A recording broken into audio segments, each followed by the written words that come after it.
During the 90s era of hip-hop, the sounds of the East and West Coast dominated the airwaves, with boom bap and stories of the struggle in the East, and G-Funk with its party-oriented and raw gangster music in the West. Southern rap, however, was harder to define and wasn't taken as seriously by the mainstream during this time period. As a result, many rappers released music independently, without a label, resulting in a wide variety of sounds and experimentation. Despite the unique approach of these scenes, Southern rap was widely hated, mocked and ridiculed. Since the 2000s, Southern production tropes and flows have taken over hip-hop.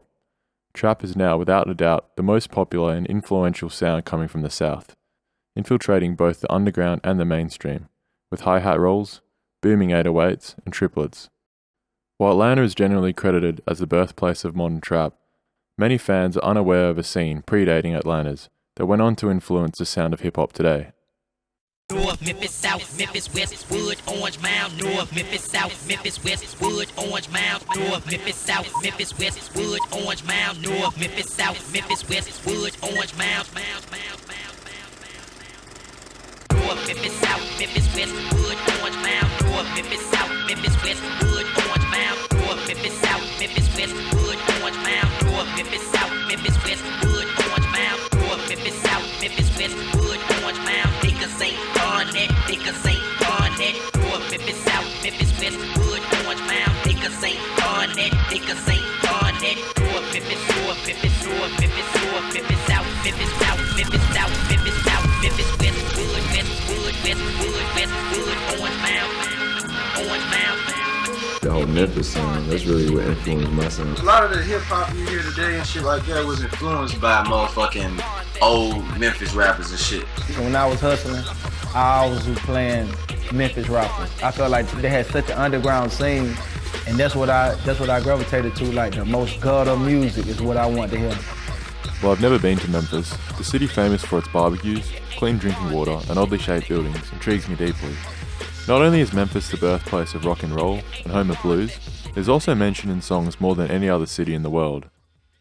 While Memphis may be fascinating to outsiders like myself, the city is incredibly violent, with one of the highest rates of crime in the US. This is reflected in the themes and lyrics of Memphis rap, aka Memphis horrorcore, a unique sound that emerged from the city during the mid-90s. The sound is characterized by its dark atmosphere, lo-fi production, triplet flow, repetitive hooks, and dreamy sound. Notable artists include 666 Mafia, Tommy Wright III, DJ Squeaky, Gangsta Pat, Kingpin Skinny Pimp, DJ Zerk, Al Capone, and many more. These artists created a prototype for modern trap music and invented a timeless sound that inspired various microgenres, such as cloud rap, Trillwave, and Phonk.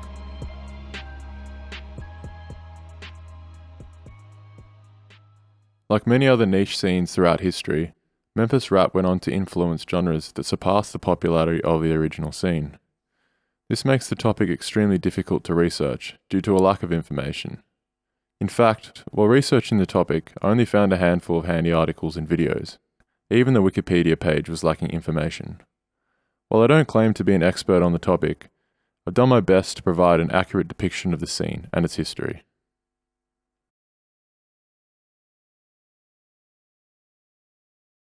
The first thing that needs to be addressed before going any further is the question of how Memphis rap originated.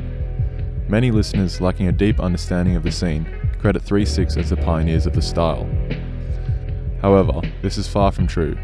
The godfather of Memphis rap was DJ Spanish Fly, an electro DJ who began dropping his own songs between mixes and sold tapes at the clubs he played at. Fly's music was a catalyst for change in the rap landscape. His use of 808s, darker subject matter, and electro influence foreshadowed the sound of early pioneers. DJ Squeaky followed Spanish Fly and further developed the sound. His beats were dark and menacing. For a brief moment, Squeaky was the go-to producer, with rappers such as 8-Ball and MJG, Skinny Pimp, Tom Ski Mask, and Criminal Main gracing his beats. Squeaky's sound went on to influence 666 Mafia.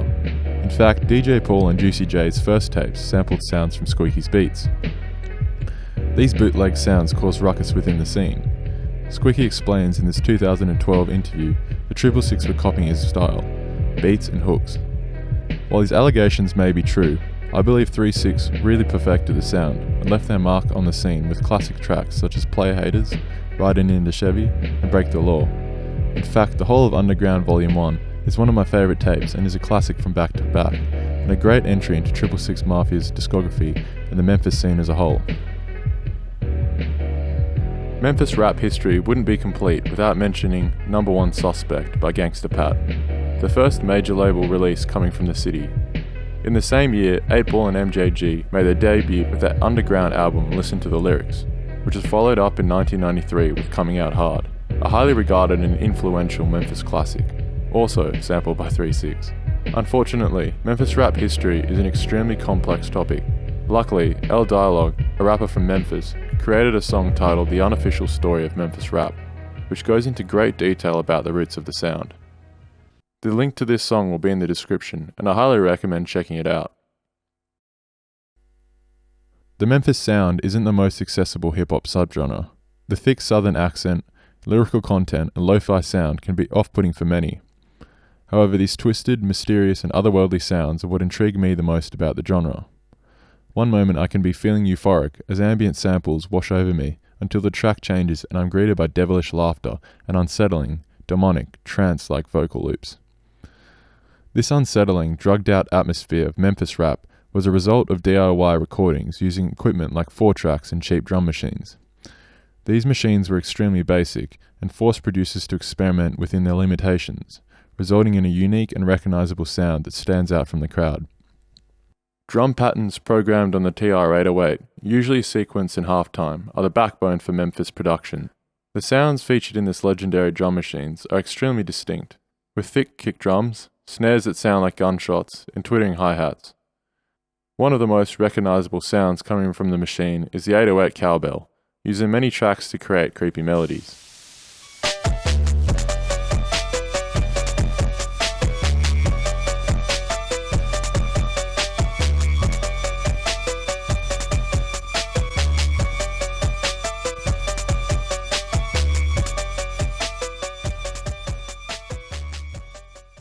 Similar patterns can be heard in modern cloud trap. For example, this Hard in the Paint remix by legendary producer Suicide Year. Fuck, I go hard in the motherfucking paint, nigga. Leave you stankin', nigga. What the fuck you thinking, nigga?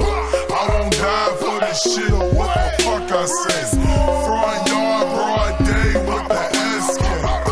See Gucci, that's my motherfucking nigga. I hang in the down with them hit squad killers.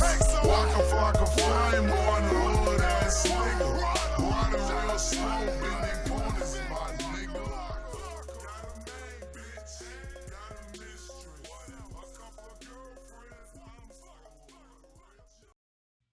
Sampling was, and still is, an extremely important aspect of hip-hop. However, Memphis producers rejected the common rules and techniques used by other regions.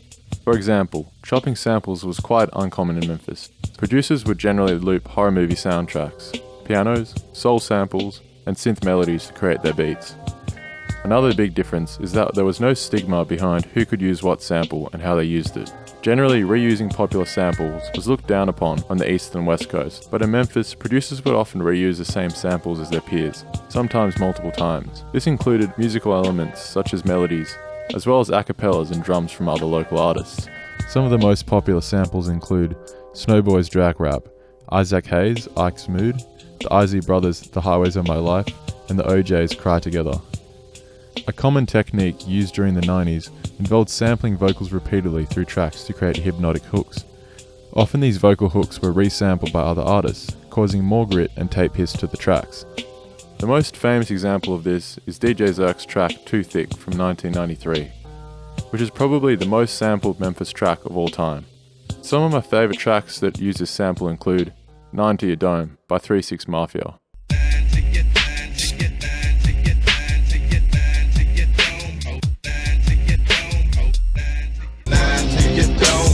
What you gonna do, bitch? Get up on my dick because you know this shit is thick. This shit is thick. Little Noid talking shit. Your shit out with my clip and shoot you in your fucking face. Your shit out with my clip and shoot you in your fucking face.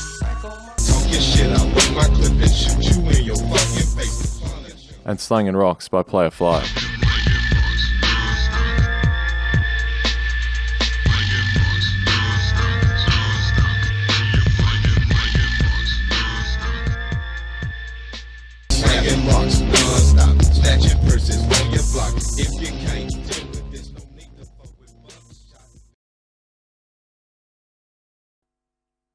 As you've probably realized by now, Memphis rap is highly DIY, but not only in its production, but also in its distribution. During this time period, albums were generally distributed independently.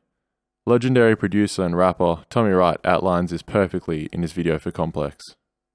Mainstream wasn't big to us. We know we underground. We make a tape, roll up to the stereo shop, hope they buying, you know what I'm saying, 50, 100. Come back, make some little hand-drawn flyers, stick them up somewhere, put them out there, and hope that the store call you back needing a re-up, you know what I mean? These do-it-yourself approaches to promotion created a strong culture that has lived on today with the advent of independent streaming sites such as SoundCloud and Bandcamp. In fact, many Memphis revival artists continue to release music on the tape format, such as Little Ugly Mane and artists from Doom Shop Records. Tapes from the original scene can be found on eBay and Discogs occasionally, but due to degradation, these tapes are becoming extremely rare and difficult to find in working condition. Fortunately, collectors and fans have uploaded most of the greatest tracks on YouTube and blog sites, allowing for future generations to enjoy the classic sound.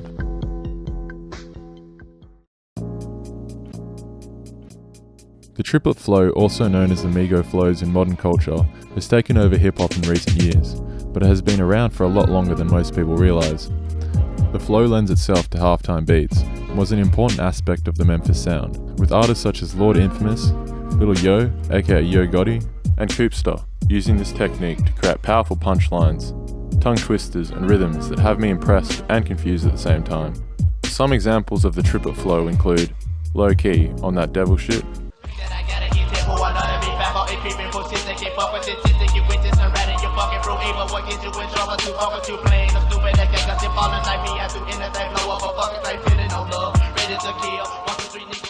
Lil Yo Creepin',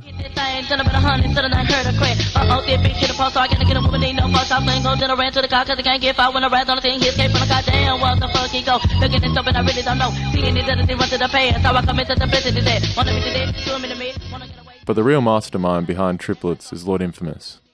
I just wonder why come I commit all these murders when full of the gun. I smoke at the second, I load up the full metal jacket like I'm in a trunk. But the drummer begins to blow up, I'm corrupt off the Endo blunts like bumps when I light up the fuse, a lot niggas ain't done. Disputes over the origin of the sound sparked beef between Bone Thugs and 666 during the 90s. However, it is not completely clear where the flow originates from. The flow has stood the test of time, becoming the dominant sound in modern rap. Mainstream artists such as the Migos, Lil Uzi Vert, Kanye West and many more have used the flows, as well as underground artists such as Suicide Boys, Bones and Denzel Curry. In combination with triplets, Memphis rappers often deliver their lyrics in a creepy high-pitched singing voice. My favourite example of this is in the track Robbers, in which Koopster delivers haunting imagery of psychopathic, criminal behaviour over an eerie instrumental.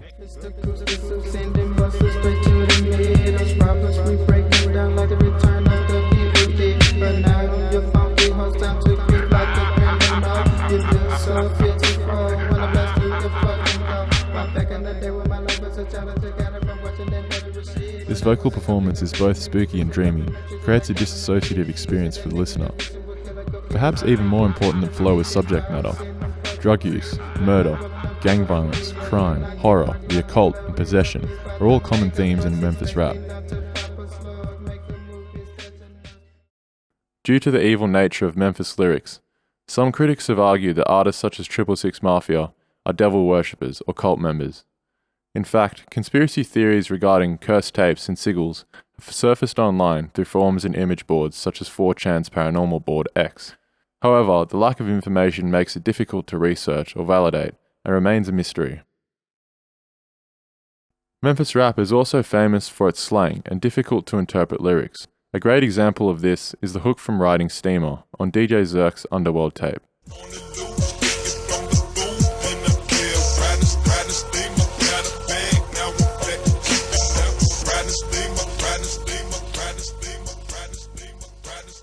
The term riding steamer is used in this track to refer to driving in a stolen vehicle.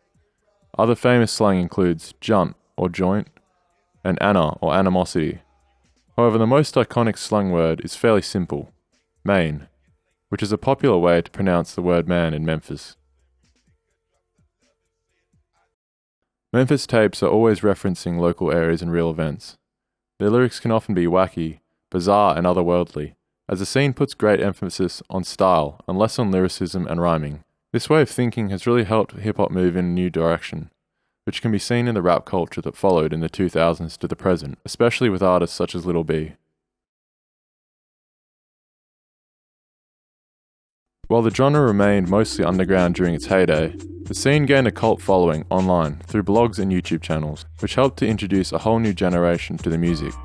Some of my favourite channels to explore include Psychopathic Savage, Soldiers from the North, and many others.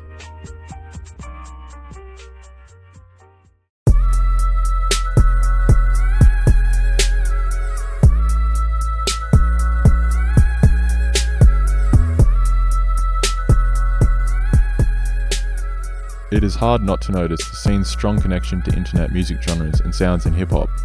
Trillwave, aka Phonk, which predates cloud rap, is heavily influenced by Memphis rap, with artists from Space Ghost Perp's Raider Clan laying the foundation for artists from the cloud rap scene.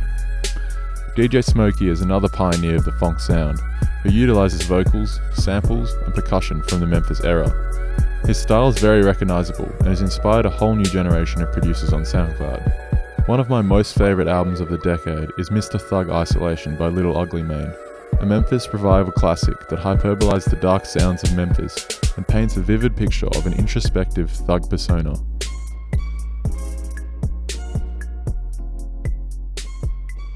Countless rap scenes have been influenced by Memphis horrorcore, Chicago drill, mumble rap and mainstream trap, just to name a few. The scene can almost be compared to the Norwegian black metal scene, as both scenes reject the common vocal styles of the respective genres, with an emphasis on a DIY, lo-fi sound that utilises otherworldly atmospheres and darker themes. The first versions of trap music as we know it today were based loosely off of Memphis production. Producers such as Shorty Red and Lex Luger took Memphis's dark sound and added energy to it, utilising similar techniques to the scene's producers, such as 808s, hi-hat rolls and creepy melodies. The Memphis scene produced a lot of classic tapes and albums. Some great projects that I recommend include The Devil's Playground by Coops the Knicker, Ashes to Ashes, Dust to Dust by Tommy Wright, Dream World by Blackout, Volume 3 Spring Mix by DJ Paul and Juicy J, The Havoc by Graveyard Productions, Dead or Alive by 10 Wanted Men, Deadly Verses by Gangsta Pat, The Resurrection by Al Capone, and Underworld by DJ Zerk. For more great recommendations, check out Rate Your Music's Memphis Rap Chart. It has an extensive list and has been ranked according to user reviews. I also recommend checking out the artists I mentioned previously, whose sound was influenced by the Memphis legacy. In conclusion, the Memphis scene was an amazing period in hip-hop, and one of my personal favourites. Artists from the movement were truly ahead of their time and have helped to shape and mould trap music into what it is today. The scene has a lot to offer, whether it be Tommy Wright's twisted cowbell melodies, Coops and Infamous's tongue-twisting triplets, or Zerk's pounding production. Open-minded listeners will find something they enjoy or respect within the scene. Thanks to the dedicated community of blogs, YouTube channels and revival artists for allowing the mysterious sounds of Memphis to continue to live on forever. I hope you enjoyed my video. Thanks for watching.